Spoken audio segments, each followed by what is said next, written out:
वादा विषय नहीं है। मैं तो केवल ये कहूँगा कि मैं अपने आप में खुशी भी जाहिर कर रहा हूँ कि जैसे कान्हा और बलराज की जोड़ी समझो, श्री कृष्ण जी और जो है उनके बलराम भैया जो दोनों भाई थे, तो उनकी जोड़ी समझो।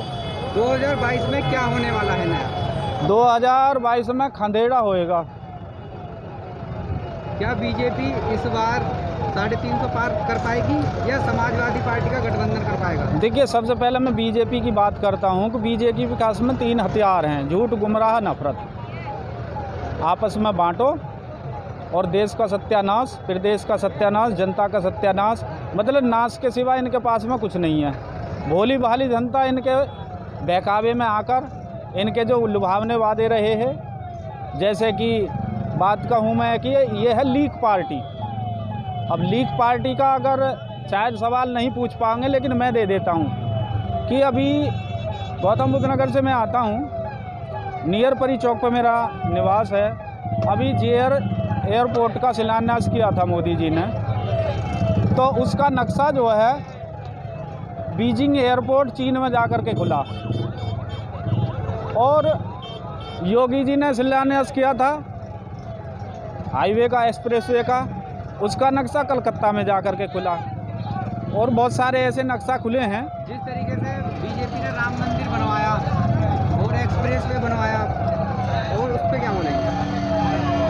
देखिए, राम मंदिर या मस्जिद बनवाने से किसी का पेट तो भरता नहीं।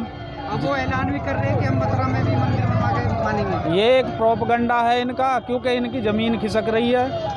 जैसे कि मैंने अभी जिक्र किया था कि भाई कान्हा और बलराम की जोड़ी एक साथ हो गई है, तो इस वजह से ये डरे हुए हैं। फिर दोबारा से ये हिंदू मुस्लिम में आपसी विवाद पैदा करने की परिस्थिति के लिए ये अपनी वोट बटोरने का एक फॉर्मूला तैयार कर रहे हैं। गौ रक्षा के नाम पर उन्होंने जो समाज में एक अपना नाम बनाया है, गौ माता को बचाने का कार्य किया, उसको क्या बोलेंगे? बहुत ही अच्छा इम्पोर्टेंट सवाल पूछा है कि सबसे ज़्यादा मैंने जब से होश संभाला है, बहुत सारी राजनीतिक पार्टियां आई सत्ता में रहीं, जो दुर्गति बीजेपी में गऊ की हुई है शायद किसी की नहीं हुई। किसी लगभग 30% के करीब किसान जो है पशुओं से लाभ लेता था, और आज की डेट में जो चोली दामन का साथ था पशुओं का और किसानों का, उनको एक दूसरे का दुश्मन बना करके खड़ा कर दिया।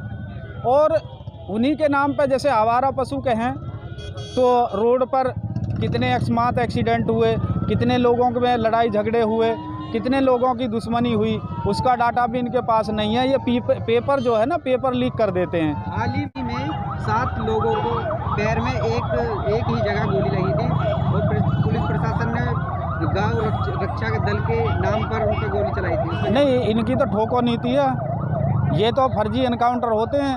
पुलिस पर कौन आरोप नहीं लगा रहा? मेरे ख्याल में लगभग 500 के करीब जो है लोगों ने जिनके मरे हैं, 500 के करीब केस ऐसे तक जिनके जो है FIR दर्ज करके पुलिस के खिलाफ कंप्लेंट लगी हुई हैं। उस चीज़ पे कौन नहीं जाते हम। उन्होंने यूपी भी तो गुंडा मुक्त कर दिया है। कहाँ गुंडा मुक्त कर दिया? गुंडे तो खुद बीजेपी में बैठे हुए हैं। भाई किसान आंदोलन कर रहे हैं, जो ये अभी तो केस हुआ, जो लड़की पेपर देने जा रही थी SI का, इसका रेप हुआ, ये गुंडा मुक्त है?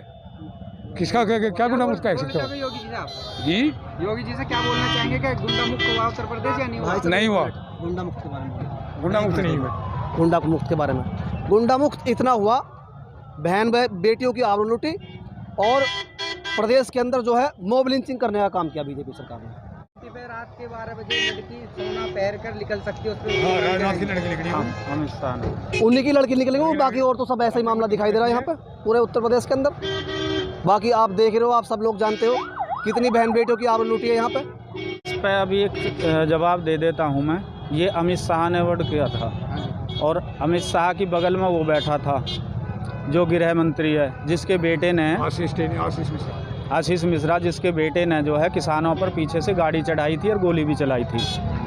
तो गुंडे तो इसमें सब भर्ती हुए हैं। योगी जी की अगर बात करें तो योगी जी पे तो लगभग 13 के करीब संगीन धारा में मुकदमे हैं, जो पूरे देश ने देखा उनको पार्लियामेंट में, संसद में रोते हुए, और मुख्यमंत्री बनते हैं नहीं, उन्होंने केस अपने वापसी ले लिया। जितने टोटल गुंडे हैं देश के अंदर, वो सब भाजपा में जा कर के भर्ती हो गए, तो गुंडा मुक्त कैसे कह सकते हैं? ये तो फर्जी गुंडे बनाते हैं जो इनकी सच्चाई को उजागर करे, जो अपनी आवाज़ को उठाए, जो अपने हक को उजाए, उसको ये जो गुंडे बना देते हैं। अब किसान अपना आंदोलन कर रहे थे पिछले 1 साल से, जब दिखाई दिया मोदी जी को कि भाई तुम्हारा तो तख्ता पलटने वाला है, तो फिर उसको वापसी ले लिया बिल को। और उनको क्या क्या नहीं कहा, आतंकवादी, खालिस्तानी, पाकिस्तानी, गुंडे, मवाली, आंदोलनजीवी, परजीवी, तो क्या, जबकि हमारे देश की 70% हमारे देश की 70% किसान जो है देश की अर्थव्यवस्था को अपने कंधे पर संभाले हुए है, और लगभग 60% के करीब किसान के बेटे सीमाओं की रक्षा कर रहे हैं, अपने प्राणों की आहुति दे रहे हैं। हमारे पूर्वजों ने उनको नारा दिया था अन्नदाता, जय जवान जय किसान का नारा दिया था, लेकिन बीजेपी ने उनको जो है किन किन नामों से अपमानित किया। तो इनसे बड़ी खराब पार्टी या दुशासन वाली पार्टी या ये कहें राक्षसी पार्टी तो शायद अभी तक कोई पैदा ही नहीं हुई। नौजवान जो है बीजेपी के बारे में बोल रहे हैं कि बीजेपी जैसी सरकार आज तक नहीं है, उनके बारे में देखिए, वे जो है ना, उनके बारे में मैं बता दूंगा कि अत्याचार, भ्रष्टाचार, महंगाई, बेरोजगारी, हत्याएं, आत्महत्याएं, ये सब जो हैं डबल हो गई हैं। अब जो लोग ये कह रहे हैं ना कि भाई 500 लीटर का अभी डीजल हो जाए तो हम खरीदेंगे, लेकिन वोट हम मोदी जी को देंगे, वे लोग जो है महंगाई के नाम पे, जैसे डीजल पेट्रोल के रेट बढ़े तो हर चीज़ के रेट बढ़ गए। अब उसमें जो है 10 रुपये की अगर कोई चीज़ महंगी हुई है, यानी 8 रुपये की 10 रुपये की चीज़ हो गई, तो वो उसको 20 में बेच रहे हैं, तो उनका डबल लाभ हो रहा है। आने वाले समय में अगर सरकार चेंज होती है, वही लोग जो आज 500 रुपये का डीजल पेट्रोल खरीदने के लिए तैयार हैं, क्या वो दिख पाएंगे मैदान में?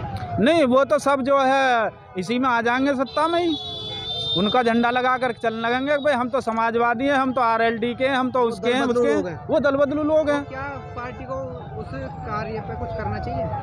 नहीं, वे एक अलग विषय है, उस चीज़ को उचित नहीं ठहरा सकता कि भाई उसमें क्या जवाब दिया जाए, वो उचित नहीं है, क्योंकि आने वाले के लिए सलूट है और जाने वाले के लिए भी सलूट है।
ऐसी ही बड़ी खबरों को देखने के लिए जुड़े रहिए हमारे साथ न्यूज़ टाइम भारत।